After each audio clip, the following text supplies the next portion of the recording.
start with the second part of this chapter, which is importance of statistics. Let's read this one. Statistics is widely used in modern times. Initially, it was employed by the government to collect information only on public affairs. यहाँ पे ये क्या बोल रहे हैं कि statistics का use ancient times में उतना नहीं था. It has increased in modern times. Earlier, it was only employed by government to collect data on public affairs. ठीक है, जो भी डेटा पब्लिक से रिलेटेड था उसको कलेक्ट करने में government used to use this technique. But gradually, its use was extended to all the fields. इसके बाद में क्या हुआ, बहुत सारी फील्ड्स में इसका यूज होने लग गया इस सब्जेक्ट का. So now here we are gonna study 4 major areas जहाँ पे स्टैटिस्टिक्स बहुत इंपॉर्टेंट है. The first one is importance to government, the second one is importance in economics, the third one is importance in economic planning and the fourth head is importance in business.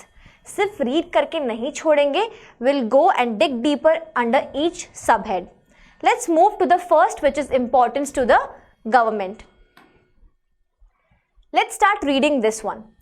The subject of statistics was initially used by ancient rulers in assessment of their military and economic strength. क्या बोला जा रहा है यहाँ पे कि earlier times में जब रूलर्स हुआ करते थे तब वो लोग क्या करते थे, they used to collect taxes, उनके पास अपनी खुद की आर्मी थी. So they use this technique to assess their economic and their military strength.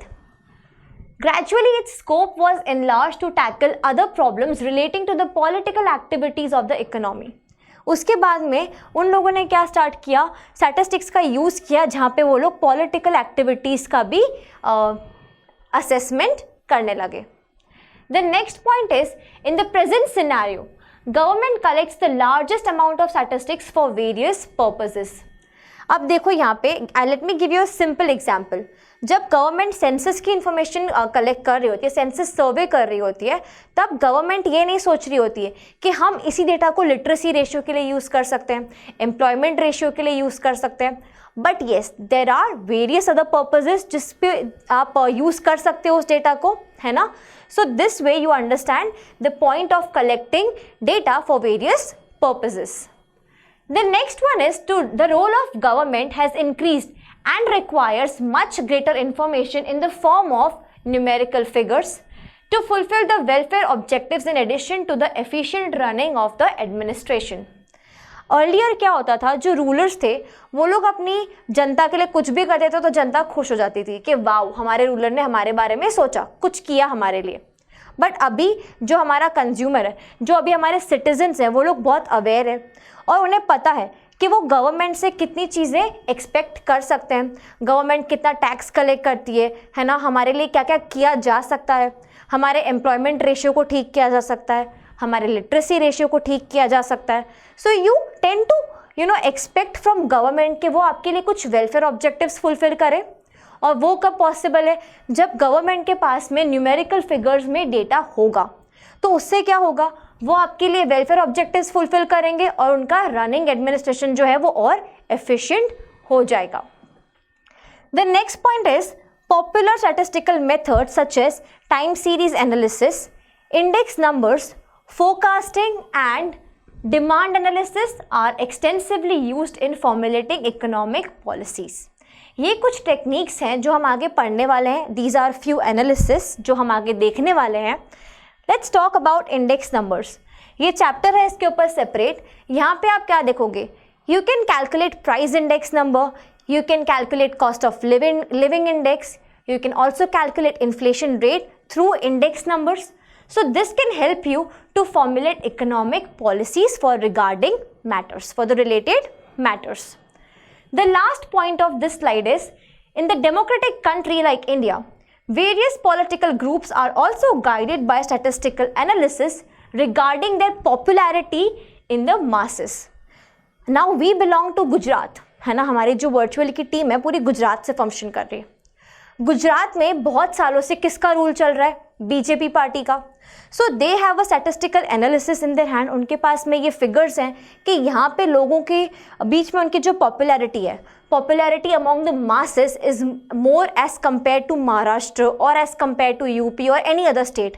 ठीक है, तो यहाँ पे क्या हो गया, पॉलिटिकल लीडर्स को भी हेल्प हो जाती है कि उनकी जहाँ पे पॉपुलैरिटी है वो वहीं पे इलेक्शन के लिए ज़्यादा खड़े होंगे, वो वहाँ पे ज़्यादा बोलते हैं ना, क्या बोलते हैं, अपना प्रचार करेंगे, है ना।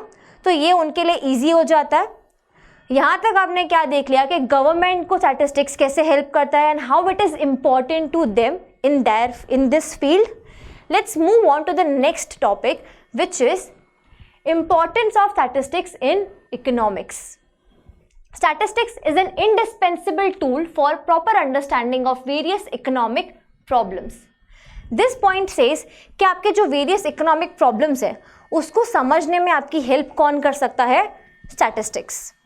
The next point is every branch of economics takes support from statistics in order to prove various economic theories in it. Let's talk about a simple example which is of price and demand. अब आप price और demand की जब economic theories पढ़ते हो तो एक बात बताओ, वो थ्योरीज आई कहाँ से? ज़रूर आपके पास में कुछ न्यूमेरिकल डेटा होगा जिसके बेसिस पे आपने वो थ्योरीज फॉर्म की होंगी, है ना। आपने देखा होगा कि अगर प्राइस इंक्रीज़ हो रहा है तो डिमांड डिक्रीज़ हो रहा है कि नहीं। वो कैसे पता चला? न्यूमेरिकल फिगर्स, परसेंटेज, रेशियोज, ये सब देख के। तो क्या हुआ, आपको हेल्प हुई ना इकोनॉमिक थ्योरीज फॉर्म करने में। The next point is statistics provides important guidelines for the formulation of various economic policies. जब आप इकोनॉमिक थ्योरीज को पढ़ सकते हो easily with the help of statistics तो आप पॉलिसीज भी फॉर्म कर सकते हो ना, ठीक है। तो पॉलिसीज कहाँ यूज आएंगी? हमारी कंट्री में यूज आएंगी। Now the last point is most economic problems are capable of being expressed in numerical figures. अभी हमने देखा था कि गवर्नमेंट जब सेंसस सर्वे कर रही होती है तो वो नहीं सोचते कि लिटरेसी रेशियो मिल जाएगा, इसमें से एम्प्लॉयमेंट रेशियो मिल जाएगा, अनएम्प्लॉयमेंट रेशियो मिल जाएगा, ठीक है। बट क्या है, आपका जो डेटा है, जो आपकी इकोनॉमिक प्रॉब्लम्स है वो न्यूमेरिकली एक्सप्रेस की जा सकती हैं। तो आप क्या कर सकते हो, you can try and express all your problems in the numerical terms. तो उससे क्या होता है, डेटा को स्टडी करना, उससे रेफर करना बहुत ईजी हो जाता है। सो टिल नाउ आपने क्या देख लिया, importance of statistics in economics. अब आगे हम देखेंगे how is statistics useful in economics.